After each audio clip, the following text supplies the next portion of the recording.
ബീഹാർ തെരഞ്ഞെടുപ്പ് മുന്നിൽ കണ്ട ജാതി സെൻസസിന് വഴങ്ങി കേന്ദ്ര സർക്കാർ. പൊതു സെൻസസിനൊപ്പം ജാതി സെൻസസും നടത്തുമെന്ന് കേന്ദ്രമന്ത്രി അശ്വിനി വൈഷ്ണവ് പറഞ്ഞു. രാഷ്ട്രീയ നേട്ടത്തിനു വേണ്ടിയാണ് പ്രതിപക്ഷം ജാതി സെൻസസ് ഉയർത്തിയതെന്ന് ആരോപിച്ചായിരുന്നു കേന്ദ്രത്തിന്റെ പ്രഖ്യാപനം.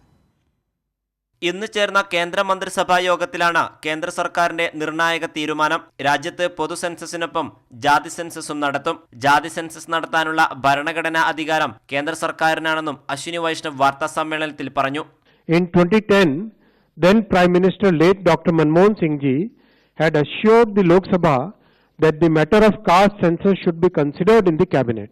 A group of ministers was formed to consider this subject. Most of the political parties had recommended caste census. According to Constitution of India, census is a union subject.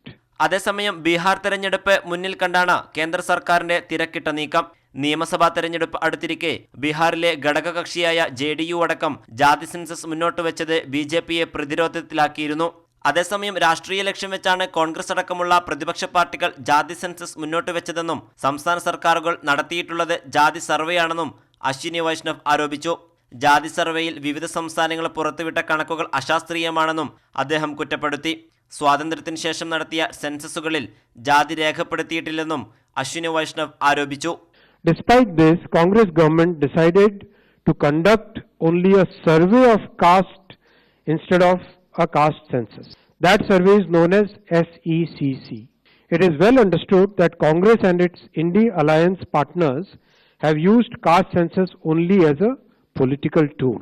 രാജ്യത്ത് പ്രത്യേക ജാതി സെൻസസ് നടപ്പാക്കില്ലെന്നാണ് കേന്ദ്രത്തിന്റെ തീരുമാനം.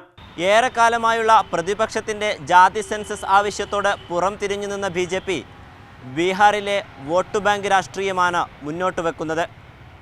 ദില്ലിയിൽ നിന്നും Abdul Rasheed, Kairali news.